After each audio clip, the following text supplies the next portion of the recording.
అందరికీ నమస్కారం అండి. బాచీరావ్ ఏఐఏఎస్ స్టడీ సర్కిల్కి వెల్కమ్ అండి.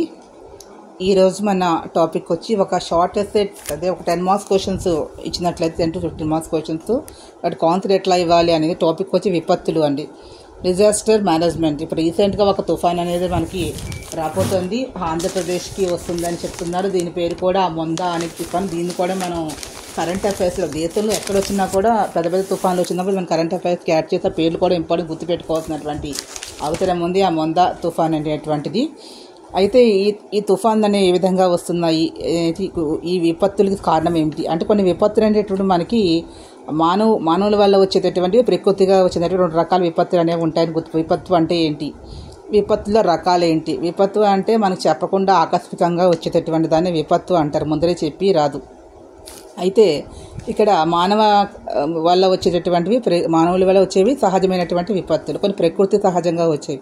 వాటిని మనం ఏమి చేయలేము. కాకపోతే మనం ప్రాణ నష్టం కాకుండా చూసుకోవచ్చు, ధన నష్టాన్ని మనం ఏం చేయలేం.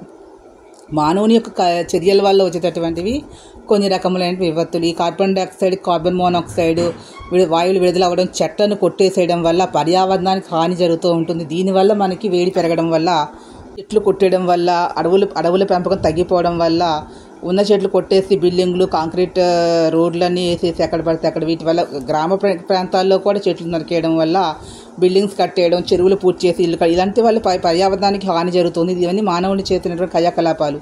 వీటి వల్ల ఏమవుతుంది అంటే మనకి విపత్తులు అనేవి సంభవిస్తుంది. పడకపోవడం, ఋతువులు అనేవి గతి తప్పడం, బాగా వేడి పెరిగిపోవడం వల్ల, ఈ వేడి వల్ల మంచు కరిగిపోవడం వల్ల, అదంతా కూడా సముద్ర మట్టాలు పెరిగిపోవడం వల్ల, దానివల్ల ఏమవుతుంది అంటే మనకి సునామీలు అవి వస్తూ ఉన్నాయి. చాలా జనావాసాలన్నీ మునిగిపోవడం, వీటి వల్ల కూడా మన ఆస్తి నష్టాలు అనేటటువంటివి జరుగుతూ ఉన్నాయి. ఈ సముద్ర మట్టాలు పెరిగిపోవడం వల్లనే వేడి వల్లే పెరిగిపోతున్నాయి. అదేవిధంగా మనకి ఈ వేడి, మనం ప్లాస్టిక్ అది అంటించేయడం, మనం ఈ వేస్ట్ అంతా రోడ్డు మీద పడేసేసి అంటించడం, వీటి వల్ల కూడా భూమగోళం వేడెక్కిపోతుంది. వీటి ఆధారంగా ఓజోన్ లేయర్ చిల్లుపడడం వల్ల కూడా వేడి ఎక్కువైపోయి, దానివల్ల కూడా పంటలు సరిగ్గా పండకపోవడం వల్ల ప్రజలకు ఆహారం అందక, ఇదంతా అనేక రకాల వ్యాధుల వల్ల కూడా ప్రజలకి తీవ్రమైనటువంటి జన నష్టం అనేది జరుగుతూ ఉంది. ఆస్తి నష్టం కూడా జరుగుతూ ఉంది. అయితే ఈ ప్రకృతి విపత్తుల వల్ల మనం ప్రాణ నష్టాన్ని మనం కొంతవరకు తగ్గించుకోవచ్చు.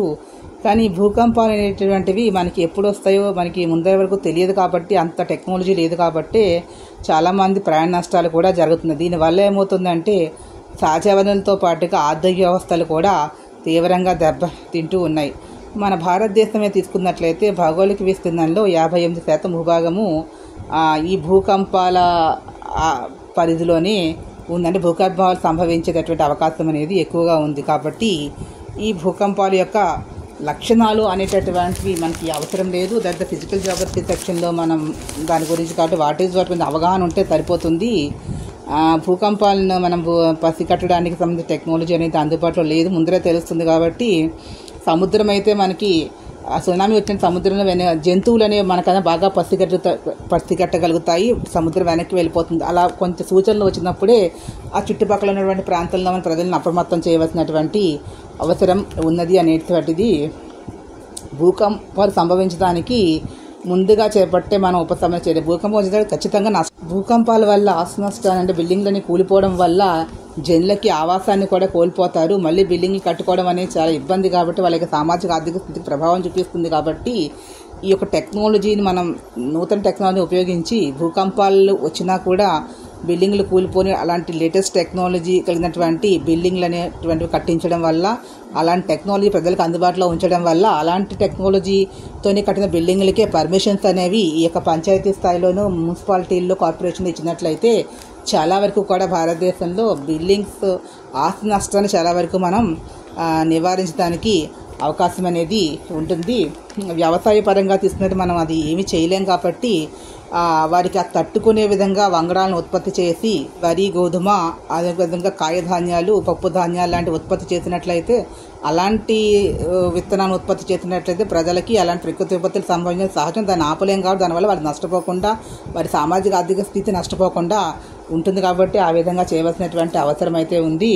ఇక నిర్మాణాత్మక ఉపశమన చర్యలు, ఇంజనీరింగ్ పరిజ్ఞానంలో మార్పులు నిర్మాణేతర ఉపశమన చర్యలు తీసుకుందంటే బ్యూరో ఆఫ్ ఇండియన్ స్టాండర్డ్స్ భవన టెక్నాలజీని అందుబాటులో 2 మనం పర్మిషన్స్ ఇచ్చేటప్పుడు అంటే టెక్నాలజీ పరంగా అడ్మినిస్ట్రేటివ్ పరంగా కూడా మనం చేయవలసిన అవసరం ఉంది, బిల్డింగ్లు కూలిపోకుండా. అదేవిధంగా కమ్యూనిటీ సంసిద్ధత, జాతీయ భూకంప ముప్పు ఉపశమన ప్రాజెక్ట్ వారి మార్గదర్శకాలను అనుసరించి చర్యలు తీసుకోవాల్సిన అతను జాతీయ భవన నిర్మాణ కోడ్ 1970 మొదటిసారిగా దీన్ని ప్రారంభించారు. ఆ తర్వాత జాతీయ భవన నిర్మాణం 2005లో వ్యవహరిస్తున్నారు.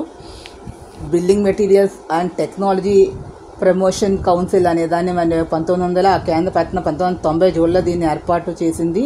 అది పంచాయతీరాజ్ మంత్రిత్వ శాఖ పరంగా చర్యలు తీసుకోవాలి. భూకంపాలు తట్టుకునేలా భవన నిర్మాణానికి పర్మిషన్స్ అనేవి ఇవ్వాలి. మనం గతంలో చెప్పినట్టుగా భూకంపాలు సంభవించిన సమయంలో చేపట్టే ఉపశమన చర్యలు తీసుకోవాలి.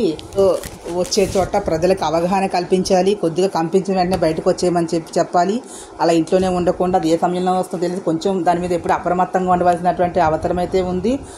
దానికి కనిపించే టెక్నాలజీని కూడా అభివృద్ధి చేసుకోవాల్సినటువంటి అవసరం అయితే ఎంతైనా ఉంది. అదేవిధంగా మనకి పెద్ద వస్తువులనే దూరంగా ఉంచాలి.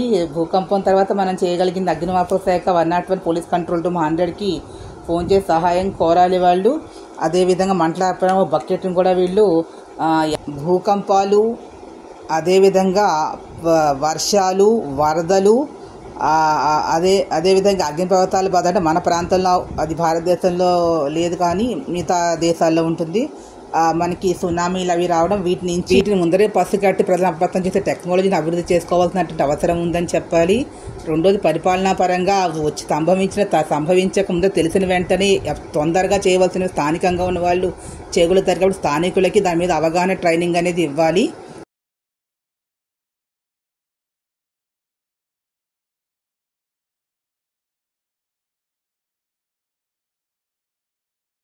ప్రకృతి విపత్తులు సంభవించే ప్రదేశాలలో ఉన్నటువంటి ప్రజలు ఎవరైతే ఉంటారో వారికి విలువైనటువంటి వస్తువులను భద్రపరచుకోమని ఒక అవగాహన అనేది వాళ్ళకి కల్పించాలి.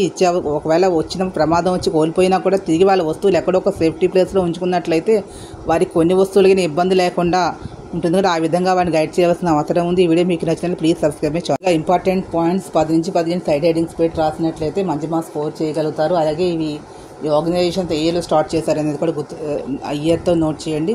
So thank you to all.